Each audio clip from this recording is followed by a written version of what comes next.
Good afternoon. How you doing? You're supposed to start off by saying, well, speaking of good looking. Speaking of good looking, let's go to the line. I didn't want Gorian to get mad at me. Oh, man. Anyways, let me start off by sending best wishes first. We just finished our cabinet meeting, a 2-day meeting, and a lot of long hours, and only a few of the ministers could report because the files are so big now. Mm-hmm. And the priority files that each cabinet minister has to bring on the agenda is now they had to fight for the agenda to get on because there's so many different things happening. Of course, everybody knows that now in our homeland, and they're very proud of it. There's so much achievements and accomplishments, but some of the reports were really, I think, applauding in the context of being pride associated with it. One of the ministers, Joan Ledoux, of course, Minister of Education, announced that. So far, I think last year alone, we gave $5,000 up to $5,000 grants to 2,170 university and college students. Oh wow, that is a large number, very large number.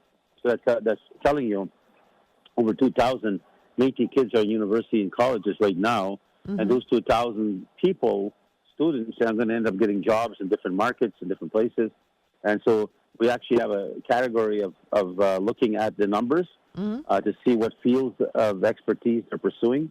And then, of course, we're going to try to push out opportunities for jobs and employment to those sector fields that they are definitely investing their life into and their investment financially to get their degree.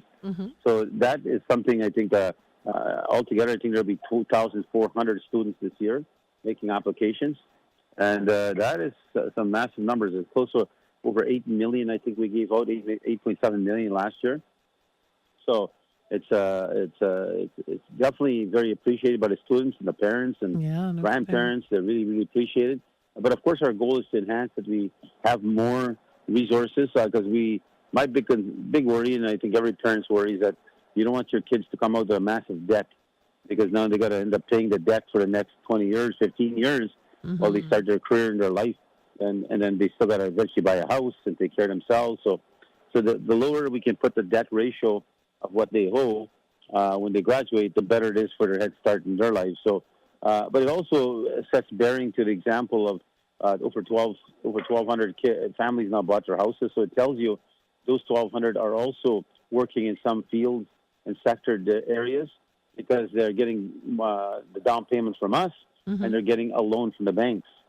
So a bank is not going to give you a loan unless you have a good credit record and you have also a good job. So it shows you again right there. There's that data and that number. Statistics tell you a lot of stories. The numbers don't lie. So when you look at the a good example I gave to cabinet, when you looked around the concept of how many students are getting 5,000, but how many more are coming. We need to know that. So we need to start averaging what's grade 10 to grade 12, how much of them are, and what careers are they going to pursue, what college, what universities are they going to go after to pursue their career. So we need to know as the new graduates come out after they've concluded their 3 or 4 years in university, some go 7 years, but when they come out of there, there's a new generation coming right behind them. And what we're trying to capture is those numbers. What are those numbers going to be? So, unfortunately, we, like Frontier School Division, doesn't really work with us. It's unfortunate. But we are going to push the government and tell them they should have no choice but to work with our government because they have a lot of our kids in their school. And we need to know how many of those kids are going to be ready so we can be ready for them and help them select their career, support financially their career, and then fill out as others graduate, they also now come in. So we can continue to know that there'll probably be a range of over 2,000 Métis kids in universities and colleges for years to come. And it also helps the methodology of businesses out there that they can come shopping in the Métis world and our universities and our government to find out these skilled people that are coming out with educations, and now they've got to attain the skills to be experts in the sectors they've chosen. So again, that was a good broad discussion. But what was fascinating and not surprising is that when you look at the numbers out of the 2,140 that were supported last year, out of that, the mass majority, like 70% of that. I think it was only out of the 2140, a little over 600 were men, boys. Yeah. The rest were all women. That's a big statistic to look at. Yeah. It's a major statistic to look at. So you start averaging the degree of how many women will be graduating. But let's understand, women eventually will want families, and it's the women who actually pay the biggest sacrifice because they have to go and leave from their work. They then have to worry about daycare. They got to worry about all these responsibilities that comes with their careers. So that's why the child care centers we're opening today is going to be part of the solution for that in the future. So this data that we go through in our government and people listening right now, you can see where it sounds, oh yeah, why don't you just have it? But there's a lot of complexities and there's a lot of planning that has to take place, and then making sure you match the direction of where things are going. Mm-hmm. Like some people are demanding in villages, we want houses built here now. You're building them somewhere else. They're telling our minister good on that. But we're looking at the population. And if we build a house or houses in one particular small village, but everybody moves out and moves away, then who fills up that empty house now? Yeah. That's a big investment. So we got to figure out how do we make sure there's always going to be another family waiting once that house becomes vacant, that there's a new family taking over. Mm-hmm. And definitely we have the ability to fill it. So all this kind of planning and discussions takes place around cabinet, and we had a very good dialogue. We also had the announcement by Anita of course, Infinity Women, and Minister Chartrand of Early Learning Childcare. They opened a new Early Learning Childcare Center in St. Andrews, just outside of Selkirk. Yeah. And it's already we have a waiting list. Would you believe that? Bang, right away. Yeah. They already have a waiting list. They filled it up already. And so I think they're taking 40 children there. But it's a ribbon-cutting ceremony for Indigenous women, of course, the Métis women. So it was great to see Infinity Women, that opened up. It's an 8 daycare center. We also fund 2 other ones, or 1 other one. So we're planning to build 16 of those daycare centers. And we're still pursuing people to have a desire to go in that field, in that career. But we're also looking at ensuring that the resources and the value of their work is compensated. And that we do, like you see the challenge we face in child and family, we had to lay off people because the province, the federal government are fighting who has jurisdiction. While they're fighting who has jurisdiction, and both of them have money, I'm sure they can find it to deal with these protection of these children. They're too busy fighting each other to who's supposed to be responsible, and we find ourselves now putting children at risk, families at risk, youth at risk. Yeah. So that's something we're still pushing hard, and we anticipate these will be temporary layoffs because we're pushing Canada. They're supposed to sign Bill C-92 already. That's the agreement that they gave to all Indigenous governments, that we could manage our own child and family services and definitely focus on prevention care. And that's what the missing ingredient is right now in child and family. If you look anywhere, they have a strong infrastructure of apprehension, but they got a very weak sector of prevention to help build families, reunite families, give kids a hope and chance that they're going to go home one day and make families strong again. That's what their weakness lies, and that's the missing ingredient. It's always been there. So Canada accepted that responsibility and announced it, passed laws, passed the Royal Assent, went to Parliament, and created a new law. And with that law, however, there's no money being transferred now. So there's a fight on that. So our kids are being put at risk, and our workers now are put at risk. So again, we're moving forward. There is a strike on the apprehension side. Mm-hmm. I think there's some. I know they're pushing to have the equal value as they should have with the general authority, which is the non-Indigenous side of child and family services that the province runs. They have a better deal in the union than the Métis and the First Nations. I think just settled theirs in Southeast. There's a potential strike going to happen there. Yeah. But what the First Nations have, which we don't have, is federal funding. We don't have federal funding. So we're on our own with only provincial funding. Mm. So Canada can step in to help out over there. And I think they came up with a deal to make sure they compensate their workers better. So we're at the point where we're getting close now. We're matching salary ranges. The province did give us additional $2.4 million, but it still falls short of what they gave the non-Indigenous child welfare workers. So that's why the strike is happening. They're wanting what the other ones have, and I can't blame them. I think it's important. But what's important for us in Cabinet, we went through it, is to make sure that the children we have under our care right now and the strike does not in any way put kids in danger. Mm-hmm. That's one of the responsibilities that union also has, not just to strike, but they got to make sure that the kids that we manage, and their workers manage with us as union members, that they have responsibility to make sure the kids are safe.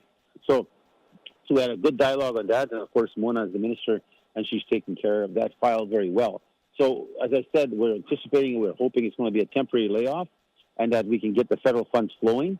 We'll have to wait right after the election, and I have a meeting coming up with Carney.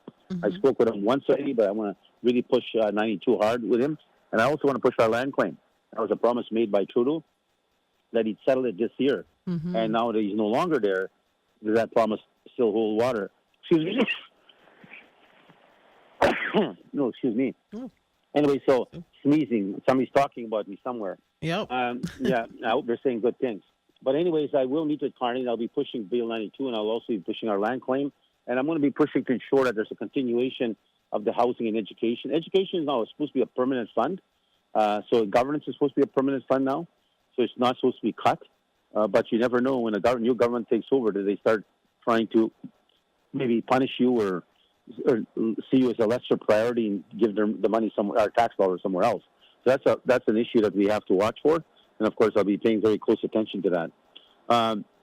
Also, I want to move out on some subjects here on birthdays. Get them past me. I got a special happy birthday going to Jean Danielson. That's Derek Danielson, who works in our wood project and leads our wood project, in fact. And Buggy, of course, who works in Cranberry. He works for firefighting and is always active in our relationships. There's mom celebrating her birthday. That's Kenny Danielson's ex-wife, Jean. Okay. And she's celebrating her birthday on March 29th. So happy birthday. She's a great, great cook. I get spoiled once in a while from her. And so I want to say big hugs and big happy birthday coming from my family. Also, happy birthday is going to Theodore Janai, and that's Darian Janai's, it was turning 6 years old today. Happy birthday, Darian. Theodore, he came to my office yesterday to see me. I should have given him money. Son of a gun, I forgot. I'll give you money, Tito, when I get back. Happy birthday, Desiree Orvis, who's celebrating her 21st birthday tomorrow. Happy birthday. Happy 56th birthday to Cowboy Carl Thomas. Yeah. 56. Brown envelope is 4 years away, possibly. So happy birthday, Cowboy, and best wishes. I hope you have a good time. I hope somebody spoils you. Happy birthday is going to Brian Lamron, and I'll tell you this. If there's anybody that should spoil you, it should be NCI. So you work so hard for them. Yes. Happy birthday to Brian Lamron, Anita Campbell's brother. Of course, we're celebrating his birthday Wednesday, April 2nd. Happy birthday to Solomon Pronto, Minister Mark Pronto's father, celebrating his 78th birthday. And, of course, Solomon's still a very, very busy man. At 78, he's still driving people to appointments. He's at times trapping and doing all kinds of stuff. He's just a very, very, very busy man. So I also like to say thank you to the mayors that also participated with Anita and Francis yesterday at the opening of the new child care center in St. Andrews. Mayor Joyce Saul was there. She's the mayor of St. Andrews. Mayor Larry Johannesson, City of Selkirk, was there. Mayor Debbie Febecorn from rural municipality St. Clements. MLA Billy Cross was there. Minister Jack Park, Mr. Goodon. So I want to thank all for showing up. A nice crowd, good show of attendance and support. I really, really appreciated that, and a good response report I got from my team. But again, as I said, some of the key things that we're waiting for, just in case people didn't hear, the MNC lawsuit against us is over now. We are doing written submissions by our lawyers now, and we feel very confident we will be successful. And one of the key things that really tells the true story of what happened here is at the closing of our arguments and cross-examination of their past president, Cassidy Karen, she admitted during cross-examination and trial that when they sued the MMF, sued me, sued Clem, sued everybody else, that they had no evidence, none, no evidence. They just sue us. They put a lawsuit on, and they said they'll get the evidence through cross-examinations or through discoveries. So what they did is roll the dice. We'll find something during the trial or something as we cross-examine them that can prove that the story we're making up right now can be somehow backed up. That was their case. And that's costing us about $4 million. Ouch.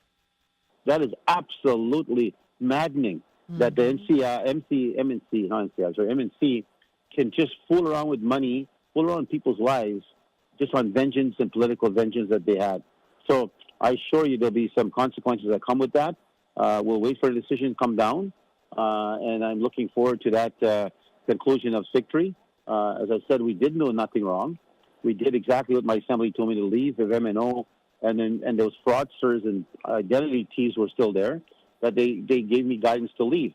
So from my perspective, I make it very clear that we will be victorious in this case, but I want our money back. I want all of our money they made us spend that could be spent somewhere else for better things for our people than fighting bullshit stories and make-believe stories that they try to create. So they create this falsehood of a story to make it look like they were trying to, as they said, we're trying to be transparent and trying to be forthright. But you lied in court. You proved in court that you lied.